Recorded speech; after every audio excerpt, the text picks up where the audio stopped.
বং কাহিনীতে আমরা নিয়ে আসি বিভিন্ন স্বাদের মৌলিক গল্প। চ্যানেলে উপস্থিত সমস্ত গল্পই কাল্পনিক এবং শুধুই শ্রোতা বন্ধুদের মনোরঞ্জনের উদ্দেশ্যে। চলুন তবে শুনে নেওয়া যাক বং কাহিনীজের আজকের নিবেদন, ভুটান দারার জঙ্গলে। পুলিশে কাজ করার সূত্রে কম জায়গা ঘুরে দেখিনি জীবনে।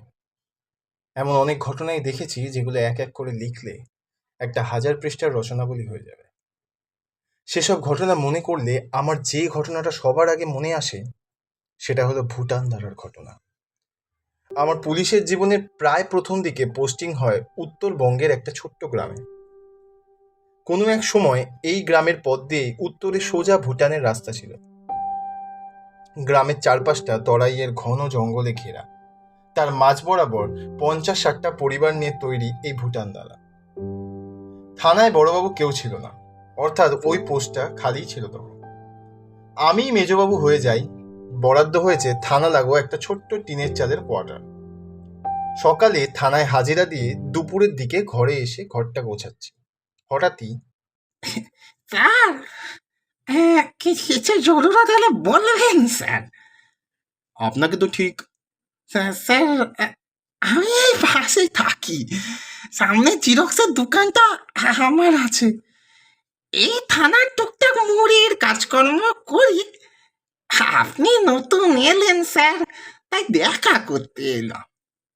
থানায় এমন কিছু লোক থাকে জানি, এই ভিনদেশে লোকটাকে কাজে লাগবে ভেবেই বসতে বললাম। তা বসো বসো। তো তোমার নাম কি?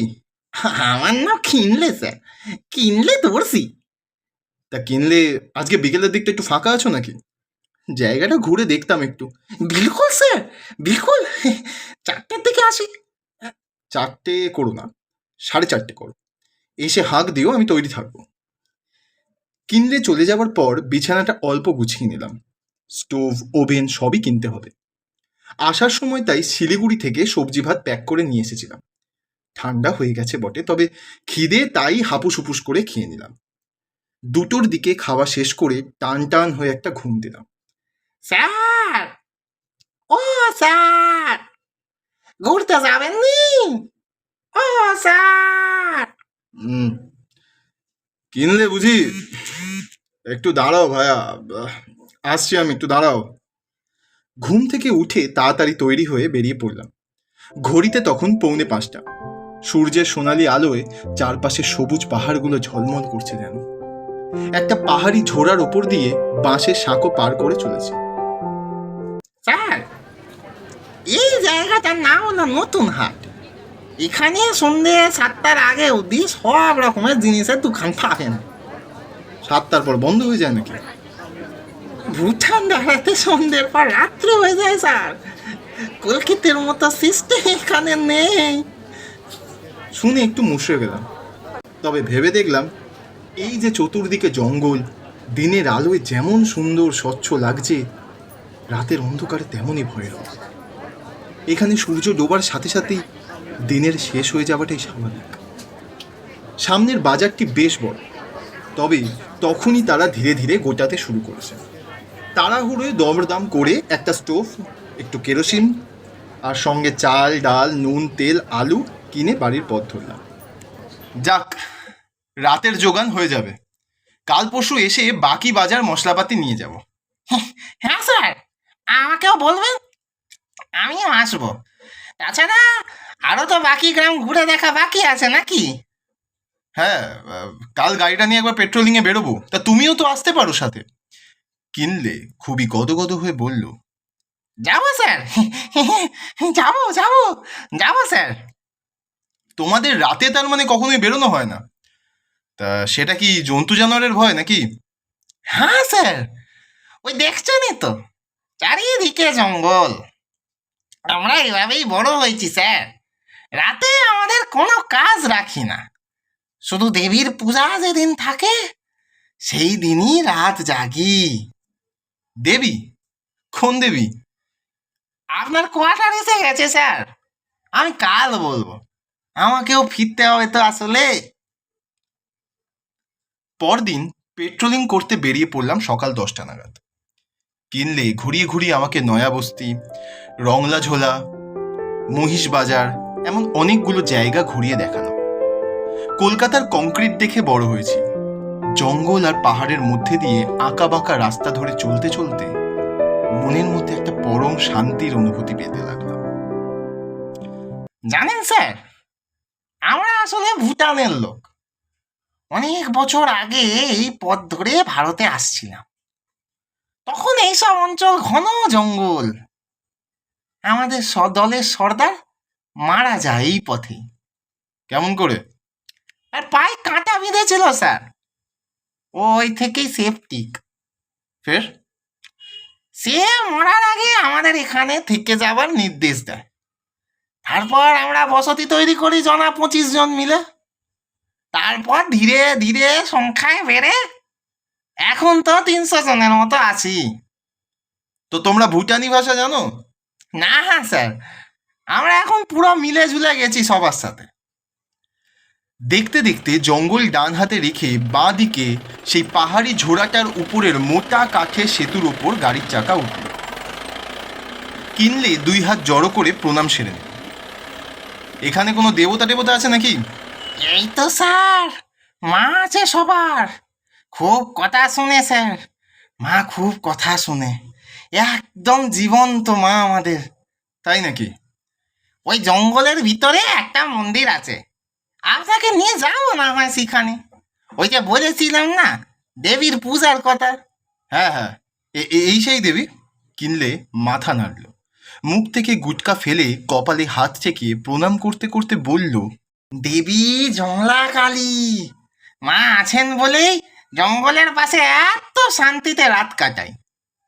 আমার ঠাকুর দেবতায় ভক্তি বরাবরই কম, শুধু শুনতে লাগলাম। কিনলে এরপর অমুক মানত করে ফল পেয়েছে, তমুককে সাপে কেড়েছিল, মায়ের দয়ায় বেঁচে গেছে, ইত্যাদি নানা নানা কাহিনী শোনাতে শোনাতে বাকি রাস্তা কাটিয়ে দিল। এরপর দিন দিব্যি যাচ্ছিল। কিনলে আর আমার বন্ধুত্ব বেশ ঘন হয়ে উঠল। প্রায় ও আমার কোয়ার্টারে আসতো। আমারও কোথাও যাওয়ার হলে কিনলেই ছিল বর্ষা। একদিন কিনলের সাথে বিকেলে রংলা ঝোড়ায় দাঁড়িয়ে আছি। স্যার, মায়ের পূজা তো এসে গেল। সেই তোমাদের জংলাকালীর পূজা? আগে হ্যাঁ স্যার, সারা রাত পূজা হবে, আপনাকেও নিয়ে যাও।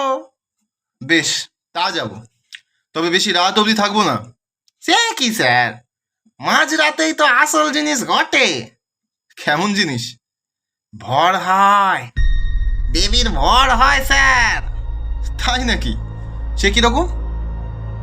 প্রতি বছর পূজার দিন গ্রামের এক কুমারী মেয়ের দেহে মা খোদ নিজে আসেন স্যার। কুমারী থেকে ও মেয়ে বড় হয়ে যায় যে বছর, সে বছর আবার কোনো নতুন মেয়ের দেহে দেবী আসেন। আচ্ছা, তা এবছর কার দেহে আসবেন দেবী? দেখতে যাবেন স্যার? যাবেন দেখতে? চলেন দেখাই দেখাই, চলেন, আসেন আসেন। মেয়েটি দেখতে যেন স্বয়ং দেবীর মতো স্যার। কি সুন্দর চোখ, কি সুন্দর মুখ স্যার, কি বলবো আর। ঠিক যেন হুড়পড়ি আসমান থেকে নেমে এসেছে স্যার। বাপরে, চলো দেখে আসি তবে। গাড়িটা রংলা ঝোড়ার ওপর মোটা কাঠের সেতুটা পার করে ডান দিকে সেই জঙ্গলের রাস্তা ধরল। কিছু দূর যেতেই একটা ছোট্ট পুরানো মন্দির দেখা গেল। পোড়ো ইটের ছোট্ট 5 রত্ন ধাঁচের মন্দির। সামনের চাতালটা অনেকটা বড়। সেখানে অযত্নে ধুলো আর শুকনো পাতায় ভরে গেছে। জঙ্গল এখানে গভীর নয়, তবে শুনশান। এই চাতালের ওপর কতগুলো বাচ্চা মেয়ে চুপচাপ নিজের মনে খেলছে। এই প্রেমা, তুই এদিকে এসো দেখি, ইদাও ইদাও। মেয়েটির বয়স 12-13 হবে। পাহাড়ি ধাঁচের চোখ, নাক, সুশ্রী। মেয়েটি ধীরে ধীরে এগিয়ে এলো। হ্যাঁ, দেখো, ইনি থানার বাবু আছেন, এখানের নতুন। ওনার উপর দেবীর বড় হয়ে শুনে দেখতে এলেন। মেয়েটি মুখ তুলে আমাকে একবার আপাদমস্তক দেখে নিয়ে কোঁচর থেকে একটা জংলি ফুল বের করে এগিয়ে দিল। Thank you Pema.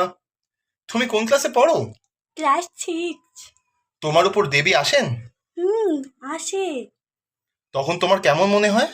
আমার কিচ্ছু মনে থাকে না, মনে হয় যেন ঘুম থেকে উঠেছি। তার আগে কি হয় কিছুই ইয়াদ থাকে না স্যার। ও ও খুব ভালো নাচে স্যার, তাই না পেমা? কিনলে মেয়েটির পিঠে হাত বুলোতে লাগলো। বোধ করি তাতেই মেয়েটি একটু অস্বস্তি বোধ করল। আমি সামলে নিয়ে বললাম, কিনলে তুমি ওকে বরং ছেড়ে দাও, ওর নাচ না হয় আমরা পুজোর দিনই দেখবো। তুমি যাও পেমা, খেলা করো, টাটা। পেমা হাত নেড়ে টাটা করে হেসে চলে গেল। প্রতিটা নারীর প্রতি প্রতিটা পুরুষের একটা অদৃশ্য সীমানা বাঁধা আছে, সেটা পুরুষ মানুষের কখনোই লঙ্ঘন করতে নেই। কিনলে সহজ সরল ছেলে, বিয়ে করেনি, হয়তো প্রকৃতির এই জটিল নিয়ম তার এখনো অগোচরেই রয়েছে। জিজ্ঞেস করলাম, কিনলে এখনো বিয়ে করলে না কেন? বয়স যে পেরিয়ে যাবে এবার। স্যার, বয়স তো কবে পেরিয়ে গেছে? আমাদের 2 পিঢ়ি আগেও জানেন স্যার, ছোট বয়সেই ছেলে মেয়েদের বিয়ে হয়েছে। তো এখন তো আইন করে দিছে। সে তো বটেই, অত ছোট বয়সে ছেলে মেয়েগুলো বিয়ে কি বা বুঝবে বলো তো? ছেলের বয়স তো 18 হয়ে যেত স্যার, মেয়ে অত এই পেমার বয়সী। মেয়ে এমন কচি হওয়াই ভালো স্যার, নিজের হাতে গড়ে নেওয়া যায়। এই পেমাকেই দেখুন না স্যার, এখন যত কথা শুনবে, বড় হলে কি আর শুনবে? কোনো কথা বললাম না, কিছু বলবারও থাকে না। অবশেষে সেই রাত এলো, যে রাত আমার জীবনে বিস্ময় হয়ে আছে আজও। রাত 11টার দিকে ঘর থেকে বেরোলাম জিপ নিয়ে। রাতের খাওয়ায় আজ নিরামিষ পদই রাখলাম। কিনলে রইল সঙ্গে। গাড়িটা যখন সেই জঙ্গলের মধ্যে দিয়ে পোড়া মন্দিরের সামনে এসে দাঁড়ালো, তখন সেদিনের দেখা সেই মন্দির আজ যেন সম্পূর্ণ বদলে গেছে। যে ভুটানদারার মানুষ সন্ধে বাজলেই ঘরবন্দি হয়ে যায়, আজ এই মধ্যরাত্রে সেই জায়গায় এক অনতি গভীর জঙ্গলে মানুষের ঢল নেমেছে। আমরা গিয়ে বাকিদের মতোই মূর্তি দর্শন করে সামনের চাতালের চাটাইয়ের ওপর বসলাম। ঢাক ঢোল কাঁসর অবিরাম বেজে চলেছে। পেমাকে দেখছি না, সে কোথায়? আজকে আজকে তো পেমাকে সকাল হতে দিখতে নেই স্যার, তার মা অবধি তাকে দিখতে পারবে না। সে কি গো, এমন নিয়ম কেন? এমনই নিয়ম স্যার, পেমাকে সবাই ওই গর্ভগৃহের পিছনে সাজঘরে রাখা হয়েছে। প্রতিবারই তাই রাখা হয়, মাঝরাতে বড় হলে সে নিজেই বেরিয়ে আসে। আচ্ছা। রাত ক্রমশ গভীর হতে লাগলো। সময় যত বাড়ল, ধুনোর ধোঁয়ায় চোখ জ্বলতে লাগলো। আরও একটা জিনিস বাড়তে লাগলো, উৎকণ্ঠা। বাড়তে লাগলো একটা চাপা গুঞ্জন। কি ব্যাপার কিনলে, কি হয়েছে বলো তো? কিনলে ব্যস্ত মুখে ছুটোছুটি করছে। থমকে গিয়ে বলল, স্যার, আপনি বাড়ি বাড়ি চলে যান স্যার, অনেকটা রাত হলো তো। ওখানে সব বলছি না, হ্যাঁ যান, বাড়ি যান। কিনলেও সেখানকার বাকি সবার সাথে মিলে কি একটা জরুরি সভা করতে লাগলো। আমি হতভম্বের মতো কি করব কি হলো কিছু বুঝতে না পেরে বসে পড়লাম। হঠাৎ চোখ পড়ল একজন ভদ্রমহিলা। কাঁদতে কাঁদতে রীতিমতো সে অজ্ঞান হয়ে যাচ্ছে, আর বাকি মহিলারা তাকে ধরে বসিয়ে হাওয়া করছে, মাথায় হাত রেখেছে। এবার আর ধৈর্যতে কুলালো না। এগিয়ে গিয়ে কিনলের হাতটা শক্ত করে টেনে ধরে প্রশ্ন করলাম, কি হয়েছে এখনই বলো আমাকে। স্যার, পেমাকে পাওয়া যাচ্ছে না স্যার। পাওয়া যাচ্ছে না মানে? সন্ধ্যাতে ওর মা আলু দিতে গেছিল ওর ঘরে, তারপর ওকে নিজেকেই সাজতে হতো। সন্ধ্যে 8টার দিকে অবধি ওর মা দেখে এসেছিল, সাজছিল। এরপর কেউ আর ওদিকে যায়নি স্যার, নিয়ম নেই যাওয়া। তারপর তারপর এখনো মেয়ে আসছে না দেখে পুরুত আর ওর মা ওর ঘরে গিয়ে দেখে কেউ কোথাও নেই স্যার, ঘর একেবারে ফাঁকা। বলো কি, এক্ষুনি জিপ নিয়ে আসি, দাঁড়াও, খুঁজতে বেরোতে হবে তো মেয়েটাকে।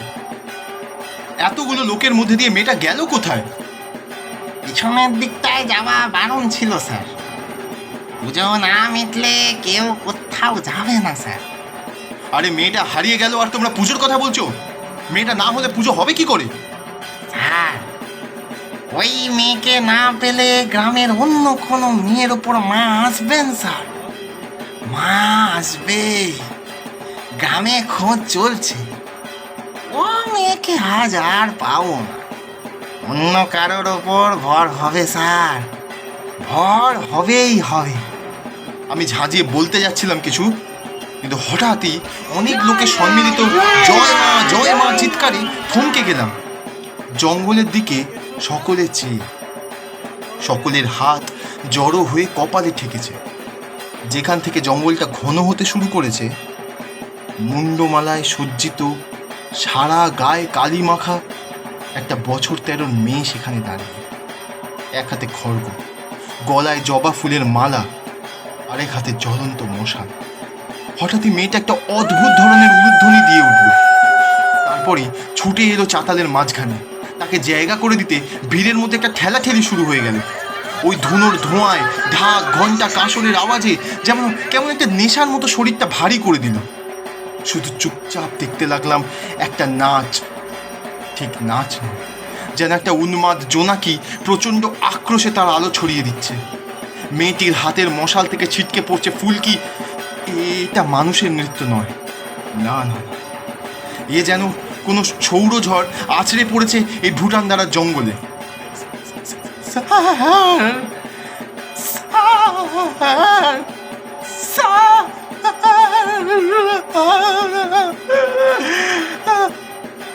এত ভিড়, এত ঝংকারে খেয়াল করিনি কিনলে আমার জামার হাতাটা খামচে ধরেছে। ওর দিকে ফিরতে আমার বুকটা শিউরে উঠল। এই কি অবস্থা ওর! কিনলের সমস্ত মুখটা কেমন ফ্যাকাশে হয়ে গেছে। ওর পা দুটো থরথর করে কাঁপছে, বিস্ফারিত চোখ দুটো প্রেমার দিকে তাকিয়ে। ও প্রেমা নয় স্যার, প্রেমা নয়।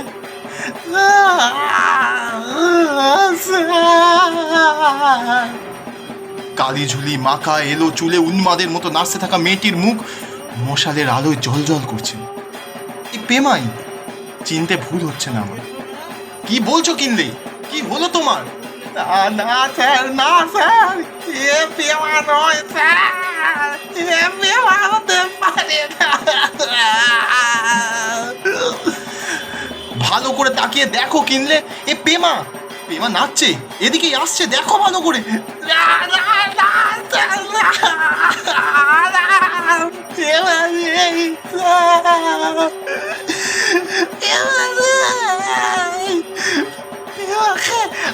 আমি মেরে ফেলেছি স্যার, পেমা নয় স্যার। কিনলের শরীরটা কুঁকড়ে মাটিতে বসে পড়ে আমার পা দুটো খামচে ধরেছে। কি বলছো এসব কিনলে? কি হয়েছেটা কি তোমার?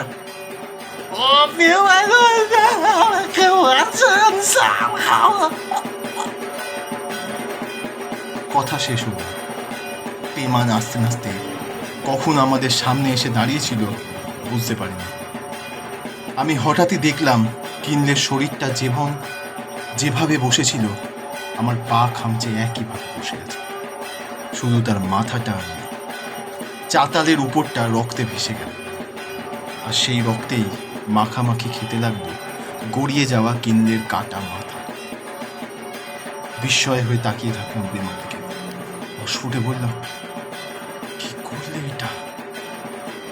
প্রেমা ছোট্ট মেয়ের আইসক্রিম খাবার মতো করে খাঁড়ার গায়ে লেগে থাকা রক্তটা চাটতে লাগলো। তারপর ধীরে ধীরে হেঁটে যেতে লাগলো জঙ্গলে সেই দিকে যেখান থেকে সে এসেছিল আজ রাতে। আমি কিনলের মৃতদেহের বাঁধন থেকে নিজেকে ছাড়িয়ে ছুটতে লাগলাম প্রেমার পিছনে। গ্রামের লোকেরাও ছুটল, আর বুক ভাঙা আর্তনাদ করে ছুটল প্রেমার মা। কিন্তু আমরা এক পা ফেলি, প্রেমা যেন 10 পা এগিয়ে যায়। শেষে জঙ্গলের মধ্যে প্রেমার মশালের আলো জোনাকির মতো মিলিয়ে গেল। এরপর ভুটানদারাতে আরো 2 বছর কাজ করি। পরদিন জঙ্গলে খোঁজ করে প্রেমার মৃতদেহ পাওয়া যায়।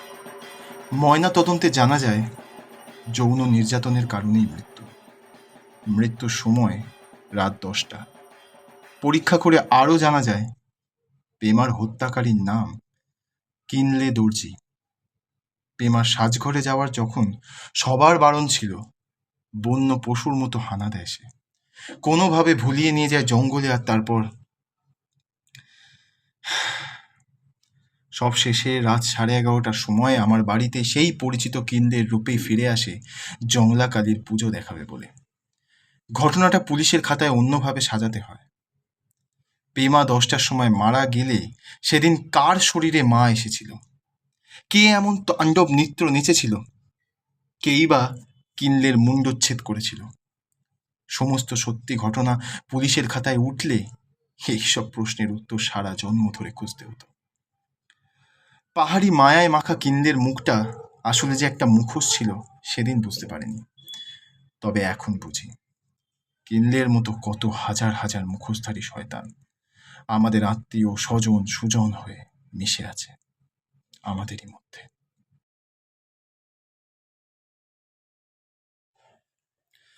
আপনারা শুনছিলেন বং কাহিনীজের উপস্থাপনায় ভুটান দারার জঙ্গলে। গল্পটি বং কাহিনীজের নিজস্ব গল্প। এরকমই আরও নতুন নতুন গল্প শুনতে সাবস্ক্রাইব করুন আমাদের চ্যানেলে এবং ছড়িয়ে দিন বন্ধুদের মাঝে। ফিরে আসছি খুব শীঘ্রই পরবর্তী গল্প নিয়ে। আজকের মতো নমস্কার।